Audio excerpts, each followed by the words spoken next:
Well, hello everybody, and welcome back to Julie's Orchids. Today we're going to address this Keiki coming off of the flower spike of my species Phalaenopsis equestris. And we're going to kind of discuss how to know when is a good time to remove the Keiki and give it its own potting up.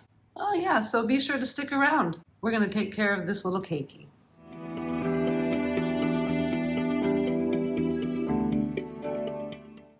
Okay, so let's talk some about this Keiki here. The roots are, fairly decent size. They're not huge. They're not super short like this. We've got a few good long ones. I've decided today is the day to take it off the flower spike from its species Phal equestris and pot it up. And why did I decide that today was the day? Well, certainly I could leave this on here, let the roots get longer, let it do its thing. It's obviously pretty happy. I mean, it's putting out a new leaf and it's putting out new roots. But for me, with Happy, my pet dog, this kind of dangling around here, she's sniffing at it at different times, and I'm just afraid it's going to get damaged. So I'd prefer to take it off the flower spike and get it potted up so that it can get acclimated to its potting, and then I'm going to sell it. How do I know it's the time to do that? And this, for me, is going to go into the root system, and it's going to be possibly a bit difficult to show because I gave it a test earlier today when I was watering, and this root here is still fairly green. As you guys know, with Phalaenopsis, when their roots are silvery white, they need to be watered, and when they have water and are exposed to water, they absorb that and the velamen turns green. This one, it had some water earlier in the day. You can see it's starting to come back to being a little bit white again, but there's some green to it besides the green growing tip. So what I've got here, and I'm hoping to be able to demonstrate so it's visible for you guys, is that, like I said earlier today when I was watering the plants, I put them in the tub of water and let them soak so the roots down in the bottom of the pot can get really good moisture pickup. And while I was doing that, I just kind of took the little Keiki and turned it on its side and dipped the root into the water and just held it there for a little bit of time, just mostly to see what would happen. And I noticed that it turned green.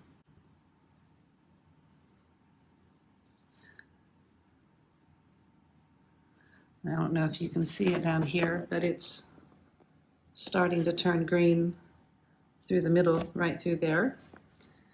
So to me, this tells me that this is soaking up water. It's taking in its own nutrients. And that tells me that this plant can survive on its own without the nutrients coming from the mother plant. All right, I'm going to take the Keiki off the flower spike. I'm going to trim the flower spike and put this one away, ready for its next blooming. And we're going to put this into my preferred setup of pumice. And I'll kind of give you ideas also on how to kind of take a Keiki off of a flower spike. You can use scissors or you can use the twist method. Either works, whatever you wish to do. I'm going to leave a little bit of the flower spike on it to help support the plant in the pot. Yeah, we'll see how that goes. Alrighty, so as I mentioned with taking Keikis off of flower spikes, you can, gently twist the Keiki off. Mine's coming off the very, very tip of the flower spike, and it's got this nice kind of long stem here.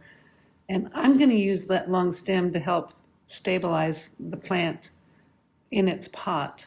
And I don't want a lot of organic media in there, so I'm going to cut about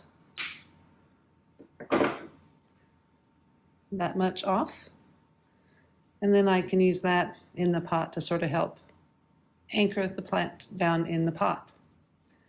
So let's go ahead and put this down, and what I'm also going to do is to trim this flower spike off of my species Phal equestris and the old one here, because it's starting its growth for the year.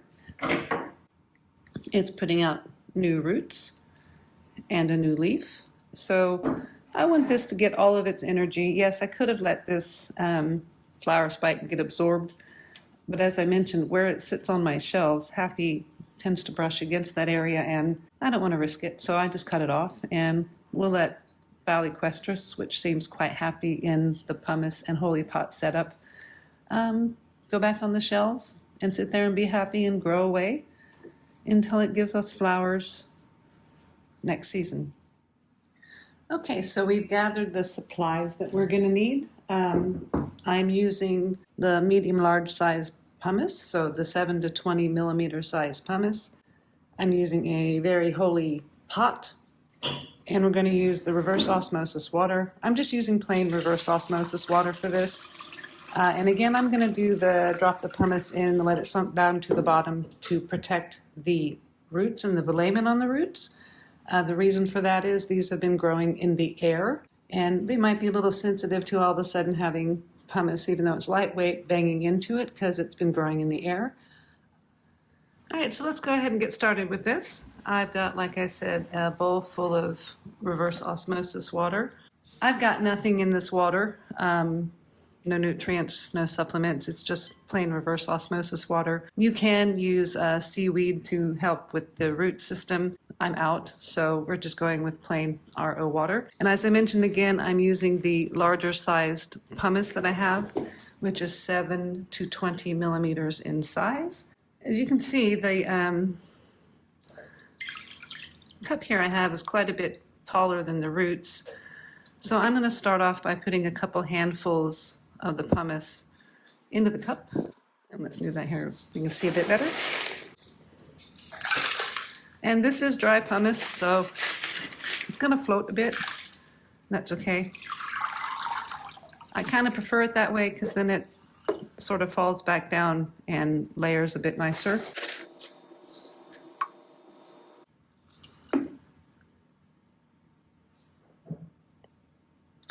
And I'm just gently pushing the roots together, and we'll put everything down like that.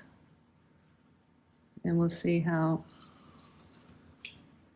that's going to be still a little bit deeper in the pot than I want it, but that's okay. I'm going to leave the plant here. I've got the stalk sort of where I want it. We'll just take a couple handfuls and gently add a little bit more pumice. And as I said, yeah, this pumice is going to float, and this seems a bit awkward. Julie, maybe you should have wetted the pumice. No, I could have, but there's method to the madness here. So we've got a fairly decent covering around the top of the floating pumice, and we'll just kind of pull it up here. And you can see it's making it settle just a little bit better than just dropping it in dry. There's a bit of an air pocket here, but we'll get that taken care of with a gentle little shake around. And you can see they're starting to fill in. I want this to be very light and airy with a few nice air pockets because that'll give the roots a bit more of the airy environment that it's used to because it's been growing its roots in the air. And B, it'll give the roots somewhere to grow into. And I just think for me, it'll be a bit more of a preferred thing to have a few of the air pockets in there.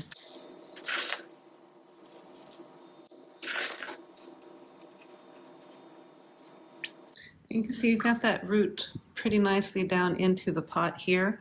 I'm very happy with the way this one's growing. It'll grow towards some of these little subtle openings here. I'm quite happy with the height placement of things. I'm just going to put this back in here, and I'm just going to slowly try to cover these two roots a bit with the pumice as I push them down a bit like that.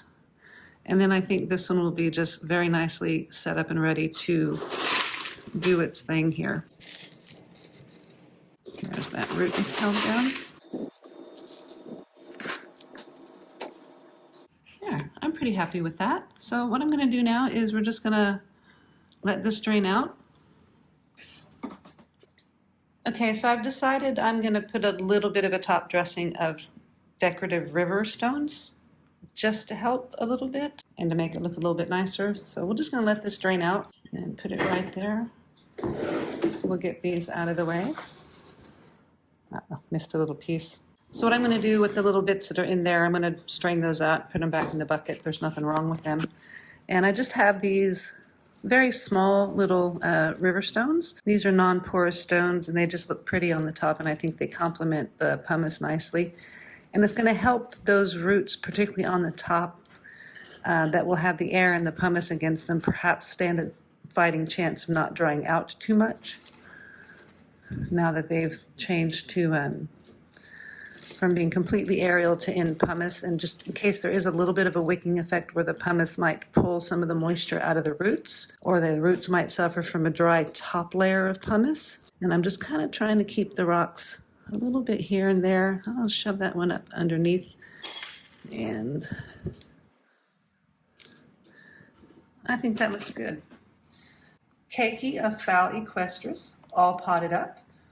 All I need to do now is to make a label for it with its name and the day's date that it's been potted up. The roots are nicely taken up.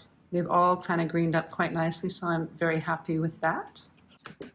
I want to thank you guys for watching this quick little tutorial on how to know when to remove a keiki off of your Phalaenopsis flower spike. A quick little repotting of that keiki. So this one's got nice roots going down into the pot in a couple places, the two long roots. So that's quite nice there. It's got two of the other roots with growing into the pot from on top. I'm pretty confident with this Phal equestris that it's going to accept the new media with very little worries. Why is that? Because they're quite hardy Phalaenopsis, the equestris is, for a species, and the roots are green growing tipped. And that's the time when the roots are most adaptable to media changes or situational changes in their potting up. And they were long enough to start absorbing water. So yeah, it was time for this thing to cut its apron strings, so to speak, and move out into its own little pot. I want to thank you guys very much for watching. If you liked the video, please give me a thumbs up. You'll have to stick around in the future to see how this thing grows on before we put it up for sale. A subscribe would be great.